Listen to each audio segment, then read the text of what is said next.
Bismillahirrahmanirrahim. Fasol ini permulaan segala zikir. Fasol ini permulaan atau awal segala zikir yang kita lakukan di dalam sembahyang. Zikir yang di dalam sembahyang. Pertama-tama kita lakukan, karena sholat itu ad-doa. Sholat itu doa. Di dalamnya itu banyak zikir-zikir. Nah, ini ada awal. Dengan memulakan sebutan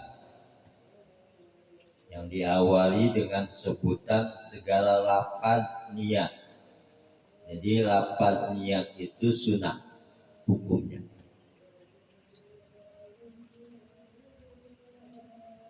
Dengan memulakan, kalau dengan mengawali sebutan segala lafaz niat sembahyang.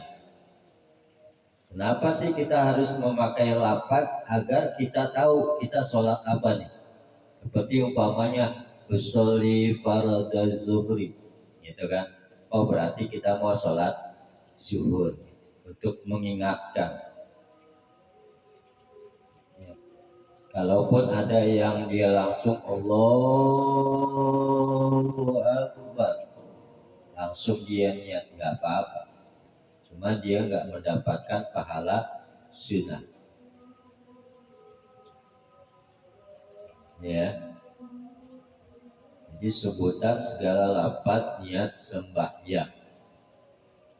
Sebelumnya takbiratul ihram, sebelum takbir. Sebelum takbir dia mengucapkan lafaz niat. Bermula segala lafaz niat yang akan datang ini, yang insya Allah di bawah itu udah ada tertulis, yaitu jika sembahyang munfarid, kalau sholatnya sendirian, yakni bersendiri. Munfarid itu sholat sendiri. Ini di bawah ada. Adapun jikalau makmum, kalau jadi makmum tambah makmuman, yakni mengikut imam. Jadi makmum itu mengikut imam. Yang namanya ngikut itu harus mengikuti gerakan-gerakan imam, baik ya gerakan rukuknya. Jadi jangan mendahului. Jadi kita ruku umpamanya Allahu Akbar, baru kita ruku makmum Allahu Akbar. Dan nggak boleh keras, ya lebih keras dari imam nggak boleh. Sami Allahu liman hamidah, baru makmumnya sami Allahu liman hamidah. Yang namanya ikut ya di belakang, jadi yang di depan duluan ikutnya gitu. Itu namanya makmum. Kalau dia jadi makmum tambah makmuman, yakni mengikut imam. Dan jika imam, kalau jadi imam maka tambah imaman, yakni menjadi imam. Nah, imam ini harus bijaksana. Ketika dia menjadi imam, imam itu kan supir, harus dia lihat, harus dia itu ya tahu apa nih? Tahu tentang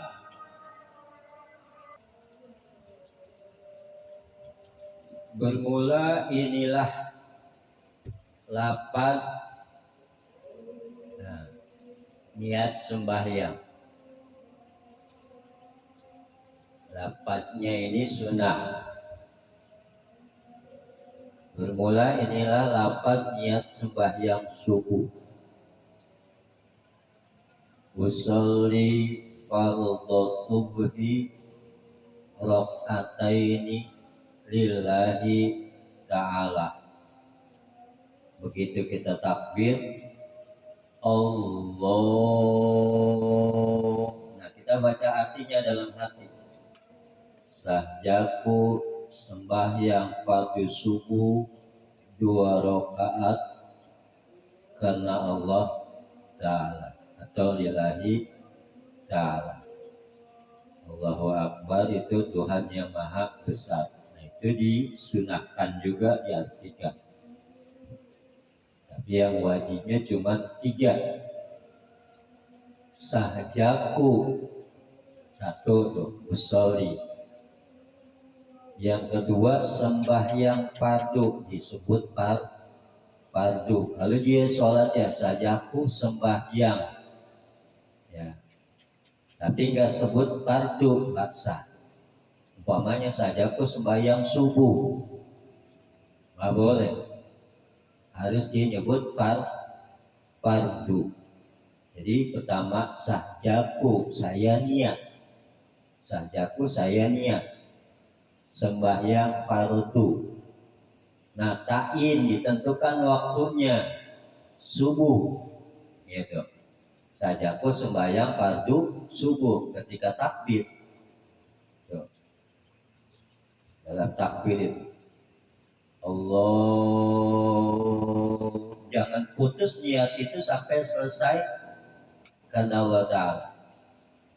Kalau kita baca dalam hati kita niat sahjaku sembahyang fardu subuh 2 rakaat lillahi ta'ala, maka kita dapat wajib dan dapat sunnah.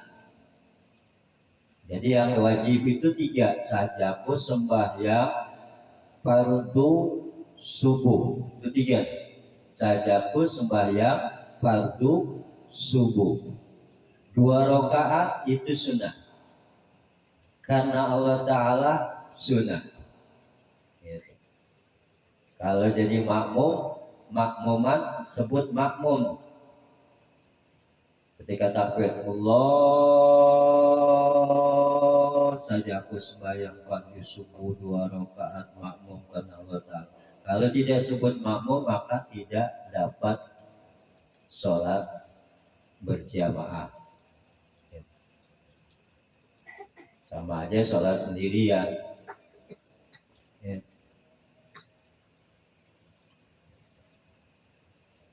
Itu tidak dapat. Tadi wajibkan sebut makmum, mengikut imam. Tuhan yang maha besar itu arti dari Allahu Akbar dan disunahkan. Jadi kita arti Allah, nanti kita nyebut sajaku sembahyang fardu subuh 2 rakaat lillahi ta'ala, Tuhan yang maha besar. Selesai. Bagaimana kalau niatnya di luar? Ketika belum takbir dia udah niat. Ketika udah niat baru dia takbir Allahu Akbar, tidak sah. Atau di belakang dia takbir dulu Allahu Akbar baru dia niat sajaku sembahyang fardu subuh 2 rakaat karena Allah Ta'ala Tuhan yang maha besar. Sah. Harus bareng ketika takbir Allah. Nah di lafaz Allah, Allahnya panjang, kita niat di situ Allah sajaku sembahyang fardu subuh 2 rakaat karena Allah Ta'ala Hu Akbar.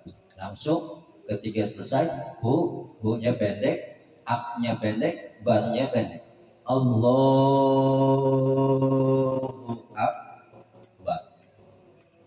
Gak boleh memanjangkan lafaz Allah. Rasa. Atau hu-nya dipanjangin. Allahu saking ini niatnya. Gak boleh, gak sah. Begitu juga kalau dia ditambahin Allahu Akbar pakai waw, nah, sah juga. Atau pada dipanjangin Allahu Akbar, sah. Jadi harus sesuai dengan kalimat lafaz Allah alif lam lam ha akbaru alif kaf ba Allah. Jadi Allahu akbar. Gitu. Nggak boleh ditukar hurufnya, jangan akbar, pakai qaf diganti kafnya, maka tidak sah.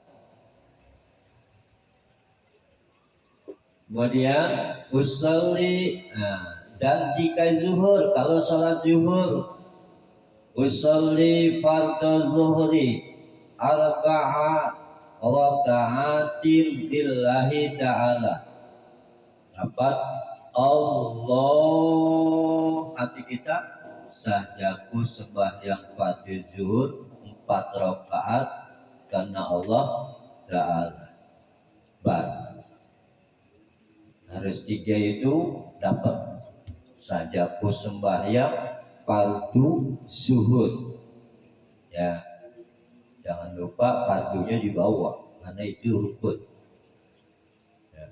Kalau dia nggak sanggup umpamanya 4 rakaatnya itu nggak diinin sah, tapi tidak dapat sunnah. Bawahnya dia salat Allah sajaku sembahyang fardu zuhur kagak nggak dibawa 4 rakaat karena Allah Ta'ala, itu nggak dipakai, sah sholatnya tapi tidak sempurna, karena kesempurnaan sholat itu dengan yang sunnahnya dibawa.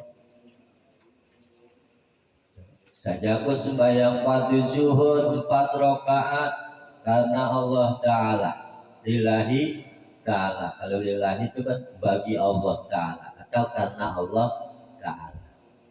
Ya, lafaz Allahu Akbar artinya Tuhan yang Maha Besar. Dan jika asar, kalau sholat asar, usolli fardhu asri asfal jujung ida. Jujung ida dengan nempel di isit atas. Usolli fardhu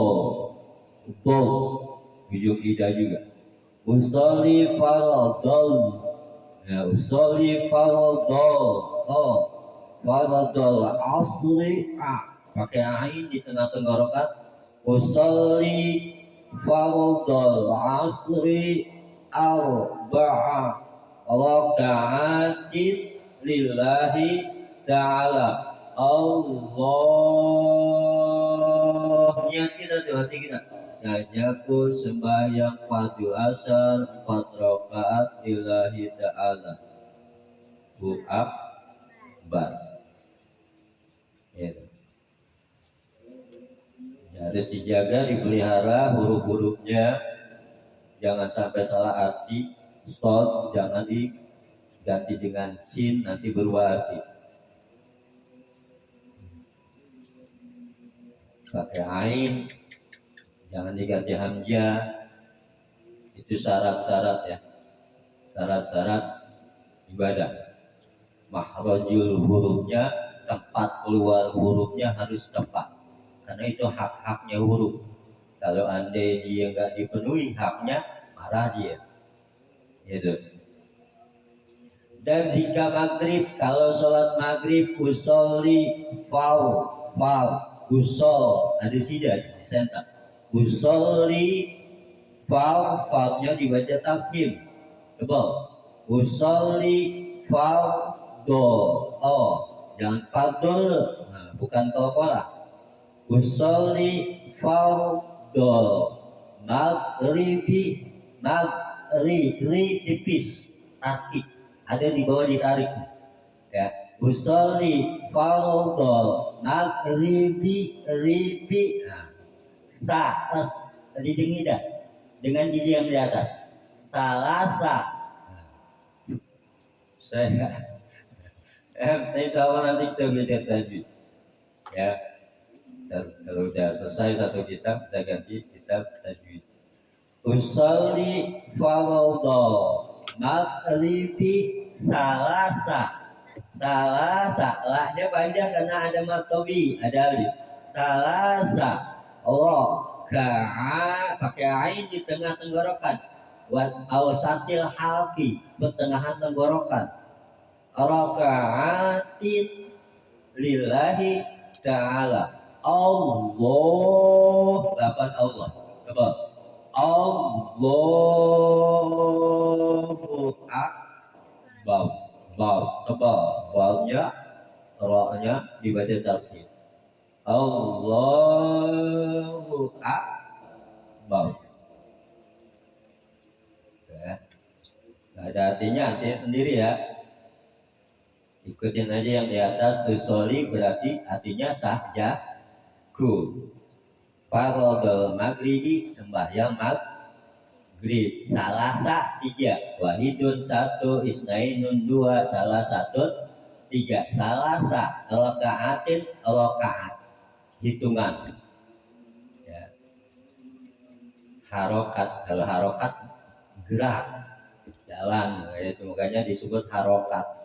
Lillahi ta'ala, karena Allah ta'ala, itu artinya. Ikutin aja yang di atas. Allahu akbar. Dan jika isya usolli fardhu. Nah, solli fardhu. Pakai ain. Fardhu isya di tengah lidah dengan langit-langit. A'udzu billahi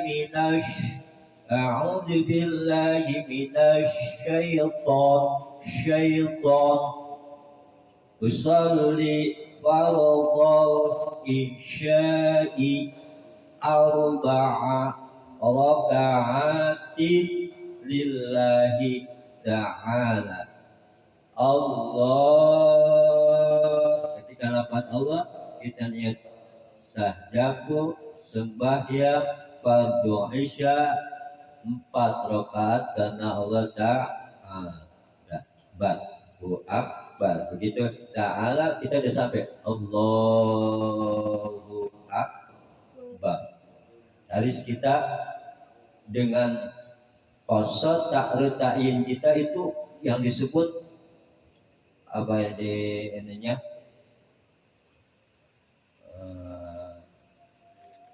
muqaranah arfiyah atau itu susun tuh dari huruf-hurufnya itu, karena yang ada di depan kita kiblat kita, hati kita ke Allah.